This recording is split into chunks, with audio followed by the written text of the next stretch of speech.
Real Madrid fans, can you see the signs I am seeing? Can you see the signs I am seeing? Man, Mbappe, Mbappe, it turns out you were the problem. Mbappe, it turns out you are the problem. It's not about scoring 100 goals in a calendar season. How are you helping this team? How? It makes no sense. Look, if you feel like, I'm getting paranoid or something like that, remember Real Madrid, at the end of 2024, this team won the Champions League, won La Liga, with only 2 losses. And those 2 losses came, one in La Liga and then another from, I believe, Copa del Rey, Atletico. Just 2 losses in a season. Then Mbappe joins, and then it all collapses. First season, okay, you know what, it was a bad season. This is the second season. What excuse do we have? We changed manager, we changed this, we've changed Mbappe has worked under 3 managers now. But this Real Madrid team, with almost the same players, with just Carlo Ancelotti, won Champions League twice. How can you not see these signs? And then, to further, how do I say, support the claim now, you look at the fact that PSG have become better since Mbappe left. Some would say, oh, Luis Enrique worked with Mbappe for a year. You remember the season PSG knocked out Barcelona? It was Luis Enrique, it was Mbappe. And we've seen clips online, Luis Enrique, trying to convince Mbappe, press this and that. If you're a leader, play like you're a leader. We've seen clips and that. So Mbappe leaves, and all of a sudden PSG, they are the best team in the world. They've taken Real Madrid spots, and now they are the best in the world. How? And then we aren't done yet. We had to face Man City in the knockout stages of the Champions League. We had to face them home and away. We demolished them without Mbappe. We had to face Atletico de Madrid, and I believe there was another club as well. Basically, we won all 5 games without Mbappe. Then Mbappe comes back. We had no win in about 5 or 4 games. Coincidence? I think not. And now Mbappe is out, and then we finally see Bellingham and Vinicius Jr. connecting the way they connected in 2024. What are you telling me? What are you trying to tell me? What? What exactly? Look, I'll be honest. At the start of the game, when it was Brahim and what was his name, and Peter on, it wasn't going well. But then look, to make a team, you don't really need to do much crazy stuff, Pep Guardiola level of mind control, this and that. You just need a simple structure. You just need to do the simple stuff right. Have the correct men on. Brought in a center forward, brought in a right winger. Now the center forward, Gonzalo Garcia. Look at the way he feeds Vinicius. Unselfish with it. Now look, oh my goodness. Whew. Here's the question. Why are we trying to sell or loan off Gonzalo Garcia? Real Madrid and the board, why are you trying to loan off Gonzalo Garcia? A very good talent. In any case, back to what I was saying. Now, the first assist, brilliant work. Vini and Gonzalo Garcia exchange.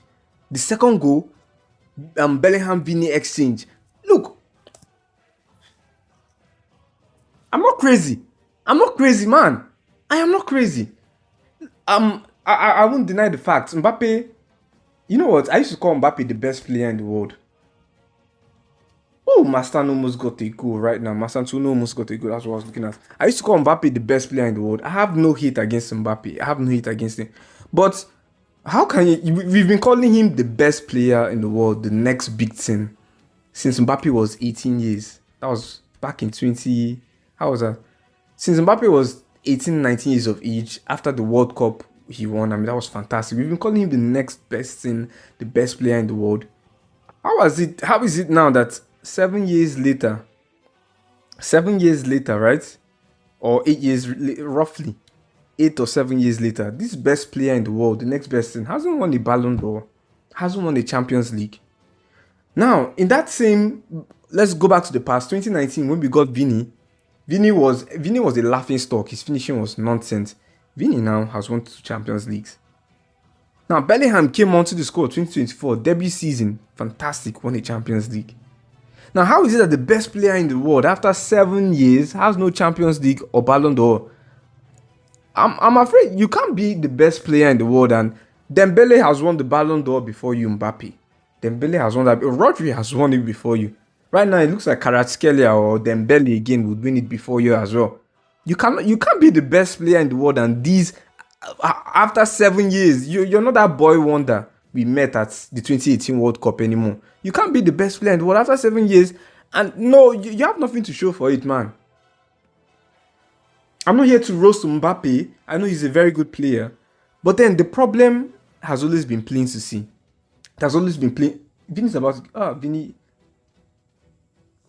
almost got a hat-trick, but he passed it. In any case, the problem, we have some simple problems at this club. Now,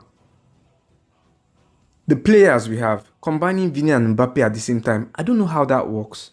I don't know how that would work out unless they find a way to interchange the way PSG do it with Kvaratskhelia, Dembele, but that's going to be very difficult. That's not really Real Madrid style. I don't believe that's going to be happening. So we move that aside. So having the same almost identical profile type players, Vini and Mbappe, you want to make Mbappe a center forward, he's not really a center forward. You can take a horse to the stream, but you can't force it to drink. You understand what I'm saying? So it's most likely not going to work. It's not. But then when you have a simple nine, remember Joselu. Joselu did wondrous work for us. A simple nine, like I said, look, Mbappe has so many goals. Golden Boot last season, Pichichi this season. If he's blessed, he will win the Champions League top scorer as well. So many goals. But then, if you are of what use is that if your team is going trophyless, if your team is struggling to win, if your team is not winning when you are playing? I know it might seem contradictory. It does, because how can you have someone who's scoring so many goals and his team is losing? That's just football for you. That is football. Now, the reason I'll say Mbappe, he's not the entire problem. I'll be honest with you, Mbappe isn't the entire problem. It's not like kick Mbappe out and we are back to no. That's not true. That's not true. But then, his combination with Vini up there is part of the problem. It is a significant part of the problem. And then I'll say this, if he looks like a dog, walks like a dog, talks like a dog, then it is most likely a dog. Either that or a witch transformed into a dog. You get the point. In any case, this was a very good performance from Vinicius Jr. From Vini Jr. The first half wasn't so good. Second half, Vini was very, very good. Bellingham too. Bellingham was very, very good. Now we have nothing to lose, nothing to gain. I mean, La Liga is over. Damn, I'm just having a look at Vini's goals. Oh God, Vini was so good. As I was saying. Now, mind you, Vini now has about 16 goals. Maybe 15, 16. I believe 16 goals right now. 2024 season, which was the season we won Champions League, last and that. Vini had 15 goals max in La Liga that season. So you can see, I mean, Vini is not your problem. Vinicius Jr. is not your problem. In any case, I was about to make a point. Damn it, I was about to back to the El Clasico. We have El Clasico coming up next. That's the next game we are playing. We have nothing to lose. We have nothing to gain. If we win the game, Barcelona win La Liga. If we lose the game, Barcelona win La Liga. Before our very eyes. But then, I'd like this team to win on a front foot. Mbappe playing that game is still under speculation. We do not know how it's going to be, but I want us to play that game on a front foot.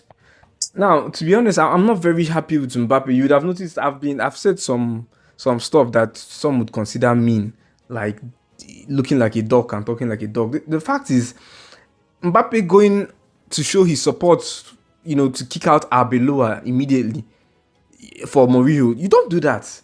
Personally, I've never really been an Arbeloa fan. Remember the video I made the day Zabi was sacked and we appointed Arbeloa? I said, nah, this man doesn't have any experience. But you don't betray your manager like that. You don't betray the gaffer like that. Huh? And Mourinho himself, I mean, Mbappe... I'm personally, Mbappe, you supporting Mourinho. I don't particularly want Mourinho in this team. Will Mourinho handle the egos? Yes, probably. I mean, but don't forget, Mourinho himself does have, a huge ego.